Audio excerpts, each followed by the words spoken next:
اور وہیں پر اس طرح کی 26 آیتیں ایسی دیکھنے کو ملتی ہیں جو اس کے وپریت ہیں، جس سے انسان میں الگ ہونے کی ایک شکشا ملتی ہے کہ تم الگ ہو اور دھرموں سے، تم قتل کرنے کے لیے تم کو چھوٹ دی گئی ہے، کافروں کا قتل کر دو۔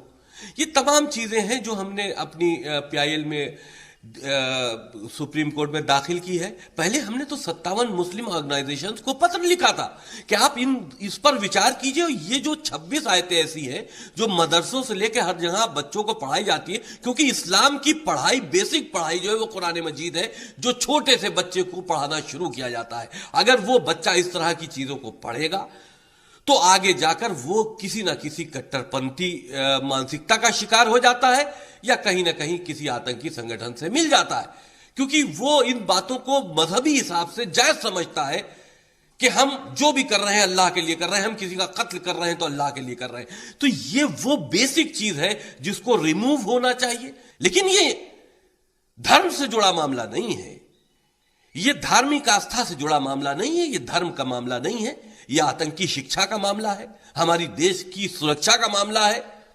گالی دینے سے بہتر ہے جواب دو۔ 36 آیتیں قرآن مجید کی ہیں جس میں جہاد کا ذکر ہے۔ 36 دو لفظ ہیں، یاد رکھ لیں، ایک جہاد اور ایک قتال۔ جہاد کی 36 آیتیں قرآن مجید میں آئی ہیں ٹوٹل، ان میں سے ایک آیت میں بھی یہ قرآنک سکیم ہے، جہاد اور قتال کو اکٹھا مینشن ایک آیت میں بھی قرآن میں نہیں ہے۔ اس کا مطلب یہ ہوا کہ جہاد کا معنی نیسیسریلی قتال، فائٹ نہیں ہے۔ اگر ہوتا تو ہر جگہ یا کئی جگہوں پر جہاد کے ساتھ قتال کا لفظ کسی بھی انداز میں آتا۔ 36 کی 36 آیتوں میں کہیں نہیں ہے، ایک میں بھی نہیں۔ سیاق و سباق میں 2-4 آیتوں میں آیا، میں ٹیکسٹ کی بات کر رہا ہوں۔ ایک آیت کے اندر اللہ نے قتال اور جہاد کو جمع نہیں کی۔ 60 آیتیں ایسی ہیں جن میں قتال کا ذکر آیا ہے، قاتلوا، یقتلون، یقاتلون وغیرہ وغیرہ مختلف افعال میں قتال کا ذکر آیا 60 آیتوں میں، 60 ورسز۔ 60 میں سے ایک آیت میں بھی قتال کے ساتھ آیت کے متن میں جہاد کو اللہ پاک نے اکٹھا نہیں کیا۔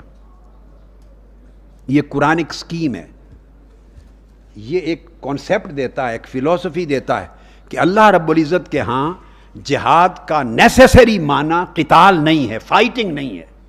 جہاد ایک براڈر ٹرم ہے، جیسے عبادت، اس عبادت میں نماز پڑھنا بھی شامل ہے، اور کسی کو ٹھوکر نہ لگ جائے تو پتھر بھی راستے سے ہٹانا بھی شامل ہے، اور کتا مر رہا ہو تو اس کو پانی پلا کے زندہ رکھنا بھی شامل ہے، یہ بھی عبادت ہے، یہ عمل ہے۔ اور کسی کو مسکرا کے مل مرنا اور اس کا دکھ دور کر دینا، یہ بھی اسی عبادت میں شامل۔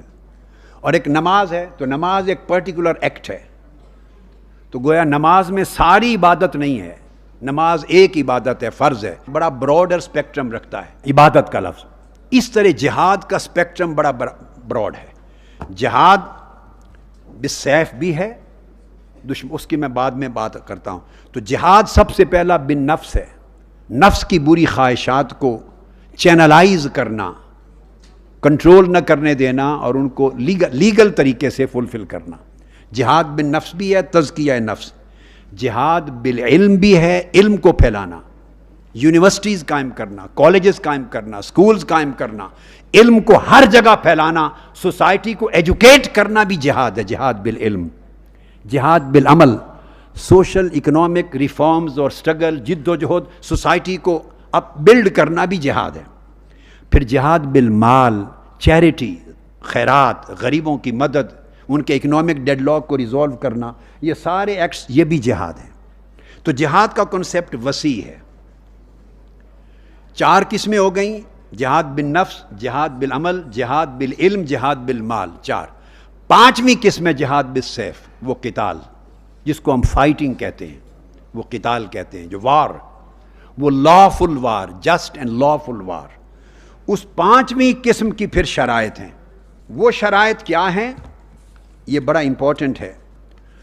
وہ جہاد جس کو ہم قتال کہتے ہیں، جس کا یہ نام لیتے ہیں اور کہتے ہیں کہ یہ جہاد کر رہے ہیں، ہم جو گن چلا رہے ہیں، اس جہاد کا کانسیپٹ یہ ہے کہ اس کی 4 صورتیں، قتال جس کو کہہ رہے ہیں ہم قتال، اس کی جو صورتیں ہیں جو بیان کی گئی ہیں وہ اللہ رب العزت نے ان کی صورتیں بنائیں.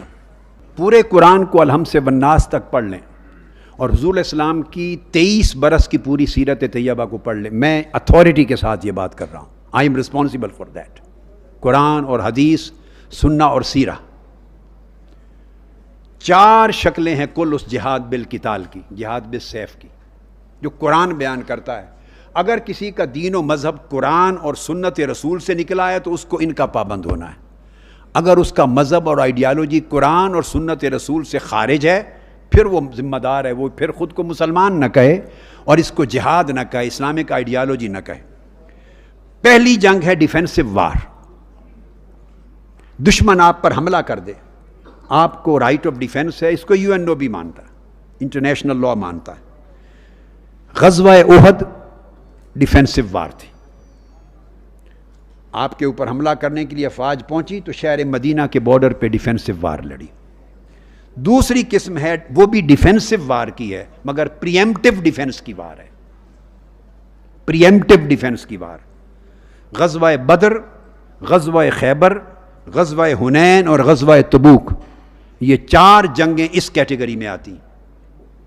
وہ کیا ہیں کہ دشمن آپ پر حملے کی تیاری مکمل کر چکا ہے، دشمن اٹیک کرنے والا، فوجیں جمع ہو چکی ہیں، آپ کو کنفرم ہو گیا، کوئی شک اور شبہ ہی نہیں رہا. enemy is about to attack you، وہ کرنے والا ہے. تو آپ سوچتے ہیں کہ اپنے ملک کی بارڈرز کے اندر رہ کر ڈیفینس کریں، وہ پہلے ہو گیا، یا باہر نکل کر دشمن کی لینڈ کے قریب جا کے ڈیفینس کریں، اپنا پریمپٹ کریں تاکہ اسے حملہ کرنے کا موقع نہ ملے. یہ ڈیفینس کی ایک وار ہے جو پریمپٹیو ڈیفینس ہے. یہ 4 جنگیں بدر، خیبر، حنین اور تبوک اس کیٹیگری میں ہوئی. اس کی پوری تیاری کے بعد آپ نے اس کو روکا. تیسری قسم ہے ریپلشن آف اگریشن، جہاد کی ریپلشن آف اگریشن. وائلنس ہو رہا ہے وہاں کے کمزور شہریوں پر، مسلمانوں پر، وہ قریب ہیں آپ کے ساتھ، حدیں ان کی ملتی ہیں، آپ کے اوپر لائبلٹی ہے، ظلم ہو رہا ہے، ہیومن رائٹس ابیوز ہو رہے ہیں، دہشت گردی ہو رہی ہے، قتل و غارت گری ہو رہی ہے، ان کو کوئی حفاظت دینے والا نہیں، وہ چیخ رہے ہیں، پکار رہے ہیں. اس کو انٹرنیشنل لا ویلڈ قرار دیتا ہے. اور یہ جنگیں کئی اسی نام پر ہوئیں. ڈیپینڈ کرتا ہے کہ آپ یوز کرتے ہیں صحیح یا مس یوز. تو یہ جو ریپلشن آف ایگریشن میں ہے یہ جنگیں ہیں. اور یہ جنگیں آقا علیہ السلام نے کئی مرتبہ ان جنگوں میں انوالو ہوئے اور اکثر جنگ کی نوبت نہیں آئی، پیس ٹریٹی ہو گئے. تو اس میں دمرا کے لوگوں کے ساتھ یہ جنگ ہوئی، پیس ٹریٹی ہو گیا. بنو زرع کے ساتھ یہ میٹر آیا، بنو نجران کے ساتھ آیا، بنو تیمہ کے ساتھ آیا، بنو جنبا کے ساتھ آیا، بنو حینا کے ساتھ آیا، بنو مکنا کے ساتھ، بنو ایلا کے ساتھ، بنو جربا کے ساتھ، بنو ازرو کے ساتھ، بنو تہامہ کے ساتھ، بنو غفار کے ساتھ، بنو خشخاش کے ساتھ. یہ میں نے اس لیے نام گنے کہ یہ کسی کو بتایا ہی نہیں جاتا، پتہ ہی نہیں ہے ان چیزوں کا، نہ پڑھایا جاتا ہے. یہ وہ جنگیں ہیں جہاں انوالو ہونا پڑا مگر موسٹلی جنگ نہیں ہوئی. پیس ٹریٹی کو پریفر کیا آقا علیہ السلام نے، پیس ڈائنامکس کو، اور ان کو ظلم سے کمزور طبقات کو محفوظ کر لیا، ظلم سے ایگریمنٹ اور ٹریٹی کے ذریعے. اور چوتھی قسم ہے breach of treaty of peace. آپ ایٹوار تھے، 2 ریاستیں آپس میں حالت جنگ میں تھیں، تو پیس پیکٹ ہو گیا، ٹریٹی آف پیس ہو گیا، لائک حدیبیہ. تو 10 ایئرز کا پیکٹ تھا، نو وار پیکٹ فار 10 ایئرز حدیبیہ کا. مکہ کی ریاست نے خود اس ٹریٹی آف پیس کو توڑا. جب توڑ دیا تو ریسٹور ہو گئی آپ کی اوریجنل سٹیٹ آف وار. جب ریسٹور ہو گئی تو آپ کے خلاف جب وہ ایکٹ کریں گے تو آپ کو اجازت ہے، تب فتح مکہ ہوا. اگر وہ نہ توڑتے مکہ والے تو حضور علیہ الصلوۃ والسلام نے 10 ایئرز کا ٹریٹی آف پیس کر لیا تھا، سائن کر دیے تھے. یہ چوتھی صورت ہے. اب میں پوچھتا ہوں دہشت گردوں سے اور دہشت گردوں کے ہمدردوں سے اور دہشت گردی کی حوصلہ افزائی کرنے والوں سے اور ہر روز ٹی وی چینل پہ بیٹھ کر کہنے والوں سے کہ دہشت گردی کی جنگ کسی اور کی جنگ ہے، اور ان کے سمپتھائزر سے اور ان کو آئیڈیالوجی سپورٹ کرنے والوں سے پوچھتا ہوں، مجھے بتائیں یہ کل قرآن اور سیرت نبوی کا خلاصہ ہے. دہشت گرد کون سا جہاد کر رہے ہیں، کس کیٹیگری میں آتا ہے؟ جواب دیں، کس کیٹیگری میں آتا ہے؟ یہ جہاد کی کون سی قسم میں ہے؟ اس کا سنت رسول کی کس اینگل کے ساتھ تعلق ہے؟ اس کا سیرت رسول کے 23 برس میں کس کیٹیگری کے ساتھ تعلق ہے؟ اگر آپ کہیں کہ یہ مظلوم ہیں یہاں تو ہم ان کو بچانے کے لیے خود تلوار اٹھا لی ہے، تو ان سے بڑھ کر مکہ میں لوگ مظلوم تھے، اور آقا علیہ الصلوۃ والسلام نے کسی خود سٹیٹ ڈیسائیڈ کرے تو اس کا پریروگیٹو ہے، مگر آپ نے کسی صحابی کو، کسی آرگنائزیشن کو، کسی طبقے کو، کسی ٹرائب کو، کسی قبیلے کو اجازت نہیں دی کہ مکہ کی ریاست میں جو ظلم مسلمانوں پر ہو رہا تھا انتہا درجے کا، کہ آن دیئر اون وہ جا کے بدلہ لے لیں یا مکہ کے کفار و مشرکین کو قتل کر دیں۔ جب 10 برس میں اسٹیٹ نے ایکٹ کیا تو کیا خود، because holy prophet was head of the state, he himself took the decision، انہوں نے اسٹریٹجی بنائی۔ مگر صحابہ کرام سے بڑھ کر ایمان آ گیا ہے آپ لوگوں کا؟ نہ کسی صحابی نے جا کے وہاں لوگوں کو قتل کرنا شروع کیا، نہ کسی گروپ نے، نہ کسی قبیلے نے۔ آقا علیہ السلام نے منع کر دیا، یہ پریروگیٹو ریاست کا تھا۔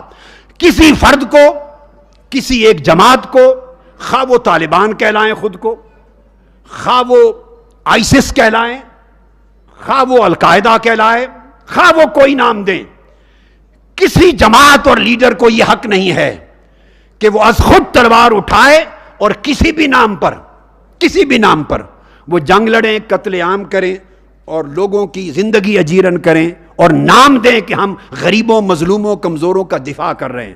یہ قرآن اور سنت اور سیرت رسول کی کسی ایک کیٹیگری میں نہیں آتا۔ یہ خود جبر ہے، کرمینالٹی ہے، it is brutality, it is violence, it is totally in violation of the teachings of Quran and Sunnah۔ جہاد اس جنگ کو کہتے ہیں کہ جو میں نے پہلے شرائط بیان کر دی، in addition to that، کہ جس جنگ میں عورتوں کو نہ مارا جائے، یہ حدیث بخاری اور مسلم میں، بچوں کو نہ مارا جائے، بوڑھوں کو نہ مارا جائے، جس جنگ میں بیمار کو نہ مارا جائے، جس جنگ میں گرجا اور ٹیمپلز اور چرچ میں کام کرنے والے، عبادت کرنے والوں کو نہ مارا جائے، جس جنگ میں فلاح کو یعنی فارمرز کو نہ مارا جائے، کسانوں کو نہ مارا جائے، تاجروں کو نہ مارا جائے اگر وہ سارے نان کمبیٹنٹ ہیں، خدمت پیشہ افراد کو نہ مارا جائے، امبیسڈرز کو نہ مارا جائے، حتیٰ کہ رات کو اچانک حملہ نہ کیا جائے سوئے ہوئے پر، نان کمبیٹنٹس کو نہ مارا جائے۔ یہ ساری شرائط بیان کر کے بنیادی چیز یہ انہوں نے واضح فرمائی کہ یہ حکم اس لیے ہے، یہ حکم کہ اگر کسی جنگ میں نان کمبیٹنٹ سیولینز اور یہ طبقات مارے جاتے ہیں تو حضور علیہ السلام نے کیٹیگوریکلی فرما دیا کہ اس کو کسی بھی ٹائٹل میں جہاد کا نام نہیں دیا جا سکتا۔ وہ جنگ جہاد نہیں ہے، وہ جنگ کلیتاً بروٹیلٹی ہے اور وہ دہشت گردی ہے۔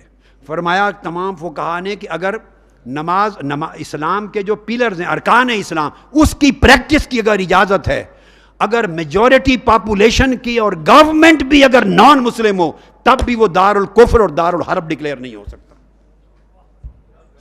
Even non Muslim government, population کی میجورٹی نان مسلمز ہو مگر وہاں کلمہ پڑھنا بین نہیں، نماز، روزہ، حج، زکوٰۃ بین نہیں، مدارس بن رہے ہیں، مساجد بن رہے ہیں، وہ سوسائٹی اور پھر کامن ایک آدمی کو حکومت کی طرف سے فار ایگزامپل یہ بین نہیں کیا گیا، ایک حکم بھی شریعت کا اگر چل رہا ہے نافذ العمل ہے تو اس کو دار الکفر اور دار الحرب ڈکلیئر نہیں کیا جا سکتا۔ مگر کانسیپٹ کلیئر ہو کہ قرآن اور سنت کا تصور جہاد کیا ہے، تصور شہادت کیا ہے، دار الکفر اور دار الاسلام کا نظریہ کیا ہے، تلوار اٹھانے کی اجازت کس کو ہے کس کو نہیں ہے، کن حالات میں ہے، کن کنڈیشن، کن شرائط کے ساتھ ہے، مسلم اور نان مسلم کا ریلیشن کیا ہے، کیا پتہ ہو اس قوم کو۔ وہ سمجھتے ہیں کہ اگر غیر مسلم کام کرتا ہے برتن کو ہاتھ لگا دیے، یہ سوسائٹی ہے، اس برتن میں پانی نہیں پینا۔ حضور علیہ الصلوۃ والسلام یہودیوں اور نان مسلم اپنے پڑوسیوں کو اور امہات المومنین صحابہ کھانا بیچتے تھے اور کھانا وصول کرتے تھے، ان کی امداد کرتے تھے، ان کے ہاں آنا جانا تھا، تعزیت کرتے، عیادت کرتے۔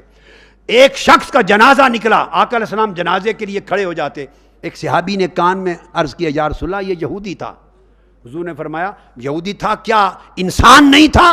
میں انسان کی تکریم اور احترام میں کھڑا ہوا ہوں، مجھے غرض نہیں کس مذہب سے تھا۔ تو رسول پاک کا جو دین ہے جو آقا علیہ السلام لے کر آئے، جس دین میں نرمی ہے، محبت ہے، اعتدال ہے، برداشت ہے، جس دین میں انسانیت کا احترام ہے، ہم اپنے من گھڑت مذہب اور من گھڑت نظریے کے فروغ سے تائب ہوں، اور قرآن و حدیث اور رسول پاک صلی اللہ علیہ وسلم نے جو دین امت کو عطا کیا اور جس کی وجہ سے اللہ نے انہیں رحمت للعالمین کا لقب عطا کیا، اس دین کو اپنائیں،